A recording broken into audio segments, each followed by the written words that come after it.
समांतर चतुर्भुज का क्षेत्रफल पता करना सीखेंगे। कल हम लोगों ने सीखा था त्रिभुज का क्षेत्रफल क्या आया था?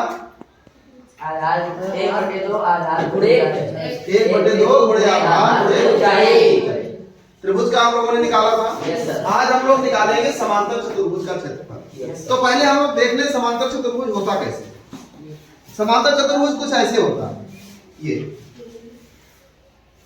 आमने सामने की भुजाओं का के दो जोड़े, एक जोड़ा इसके समांतर ये और इसके समांतर ये अगर हो तो ऐसे चतुर्भुज को हम कहते हैं कि वो समांतर चतुर्भुज है। यही समांतर चतुर्भुज की एक स्पेशल केस है कि कोण अगर 90 अंश हो जाए तो इसको हम आयत कह देते हैं। आयत जो है वो भी एक प्रकार का समांतर चतुर्भुज स्पेशल केस है, जिसका 90 अंश कोण हो जाए तो उसका एक दूसरा नाम हो गया आयत। और अगर कोण 90 अंश ना हो तो उसको कहेंगे समांतर चतुर्भुज।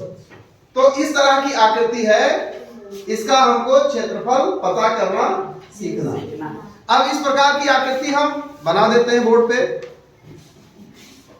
एक भुजा ये हो गई, एक भुजा ये हो गई और इसी के समांतर एक भुजा यहाँ ये होगी और इसके समांतर एक भुजा ऐसे बना था ना। Yes sir. तो इस तरह की आकृति हमारी हो गई समांतर। अब इसका क्षेत्रफल हमको पता करना है। देखो जैसे वो है ठीक उसी तरह से हमारा ये है कि नहीं है, बताओ। ये क्या है? समांतर चतुर्भुज, पैरेललोग्राम, अंग्रेजी में पैरेललोग्राम है। अब इसका क्षेत्रफल पता करने के लिए जैसे हम लोगों ने त्रिभुज में किया था, इसके साथ ऐसी काट पीट की थी कि काट पीट के इसको बना दिया था क्या? आयत बना दिया। ऐसे ही हम ये जो समांतर चतुर्भुज है इसको भी काटेंगे और इस तरह से काटेंगे कि ये हमारा आयत है। और आयत का हमको पता है क्षेत्रफल, लंबाई गुणे चौड़ाई। तो ये फार्मूला अपने आप हमको पता चल जाएगा। यानी ये फार्मूला पता करने में केवल एक काम करना है, वो महत्वपूर्ण है कि इसको कैसे काटा जाए कि ये हमारा आयत है। इसके लिए करते ये हैं कि कोई एक भुजा हमने लिया, ठीक, और इस भुजा पर सामने के शीर्ष से लंब डाल के देखा कहाँ काटता है। तो जैसे ये भुजा लिया हमने और इस पर यहां से लंब डाला, यहाँ आया तो यहां से इसको काट के अलग कर दिया। अलग हो गया। देखिए इसको रख के हम दिखाते हैं ये, और यहां से ये लंब डाला था, इसको काट के अलग कर दिया और इसको उठा के लाके इधर लगा दिया। तो ये क्या बन गया? आयत। अब इस आयत की लंबाई और चौड़ाई पता हो जाए तो फार्मूला आ गया। इसकी लंबाई क्या होगी? देखो ये भुजा जितनी थी इतने ही रह जाती है, इधर से इतना कटती है और आकर के इधर जुड़ जाती है ना। तो इसकी लंबाई कितनी हो जाएगी? ये लंबाई यहां से यहां तक, इसकी लंबाई और समांतर चतुर्भुज की लंबाई में कोई फर्क आया नहीं। जो उसकी भुजा थी उतने है। तो इस आयत की लंबाई हो जाएगी समांतर चतुर्भुज के भुजा के बराबर। और इसकी चौड़ाई कितनी होगी? शीर्ष से यहाँ जो लंब डाले थे इसकी नाप है ना, वो चौड़ाई हो जाएगी। इसका मतलब हमारे इस समांतर चतुर्भुज का क्षेत्रफल क्या आ गया? भुजा गुणे शीर्ष से डाले गए लंब की माप। अगर ये दोनों पता हो, दोनों को गुणा कर दो तो क्षेत्रफल का फार्मूला निकल आएगा। इसी काम को हम एक बार बोर्ड पर देखते हैं। ये हमारा भुजा थी और इस भुजा पर हमने यहां से लंब डाला था, ऐसे तो डाला था ये 90 डिग्री ये किया था और इसको उठा के कहां रख दिया था? यहां रख दिया था। तो ये जो हमारा समांतर चतुर्भुज था अब ये बदल के क्या हो गया? आयत हो गया। और आयत की लंबाई, जो ये आयत बना इसकी लंबाई कितनी हो जाएगी?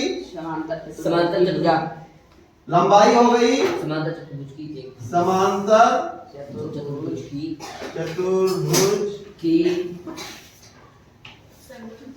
एक भुजा और चौड़ाई कितनी हो जाएगी?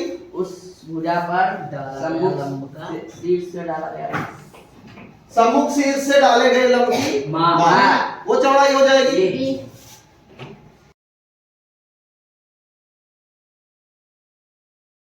इस प्रकार से क्षेत्रफल का फार्मूला क्या आ जाएगा? लंबाई गुणे चौड़ाई होती है। जी सर। आयत का क्षेत्रफल लंबाई गुणे चौड़ाई होती है। जी। तो यहाँ क्या हो जाएगा? समांतर चतुर्भुज की भुजा लंबाई क्या हो गई? समांतर चतुर्भुज की भुजा और चौड़ाई क्या हो गई? तो जो फार्मूला हमारे पास निकल के आया किसका? समांतर चतुर्भुज का। वो ये आया भुजा गुणे सम्मुख शीर्ष से डाले गए लंब की माप। तो इस तरह से प्रैक्टिकल के तरीके से, प्रयोगात्मक तरीके से हमको समांतर चतुर्भुज के क्षेत्रफल का फार्मूला मिल गया। जिस भी समांतर चतुर्भुज के क्षेत्रफल हमें ज्ञात करना है, हम उसकी एक भुजा हमको पता हो और उस भुजा पर सामने वाले शीर्ष से डाले गए लंब की माप क्या है ये पता कर हो। दोनों को गुणा कर देंगे तो हमको समांतर चतुर्भुज का क्षेत्रफल पता चलेगा। अब अलग अलग स्थितियां हैं जहां हमको सम्मुख शीर्ष से डाले गए लंब की माप की पहचान करनी होती है। जैसे अगर ऐसे सीधे सीधे बना है तो हम आराम से पता कर लेते हैं कि सम्मुख शीर्ष की माप कैसे होगी। लेकिन अगर ऐसे ही एक चित्र बना हो समांतर चतुर्भुज का ही ऐसे, और हमको भुजा ये ना पता हो, ये वाली कौन पता हो? मान लो हमको भुजा ये पता हो, ये जब हम प्रश्न हल करेंगे तो हमको प्रश्नों में जरूरत पड़ेगी। हमको ये भुजा पता है जी। तो इस भुजा पर सामने वाले शीर्ष से लंब कहां पड़ेगा? यहां से लंब जाएगा और यहां आकर के 90 अंश का कोण बनाएगा। ऐसे ये कोण 90 अंश का बनेगा, ठीक है। या अगर यहां से लंब डालेंगे तो कहां पड़ेगा? ये कुछ यहां आकर पड़ेगा, इसको काल्पनिक रूप से बढ़ाना पड़ेगा, है ना। तो ये विभिन्न प्रश्नों में हमें ये भी ध्यान देना है कि जिस भुजा को हम लेंगे उसी भुजा पर सामने वाले शीर्ष से लंब की माप हमको पता होना चाहिए। अगर हमें ये भुजा ले रहे हैं तो इस भुजा पर इस वाले शीर्ष से लंब की माप पता होगी, तब दोनों को गुणा करेंगे। भुजा हम ये ले लें और शीर्ष से लंब की माप ये पता हो तो इन दोनों को गुणा करेंगे तो सही जवाब नहीं मिलेगा। धन्यवाद।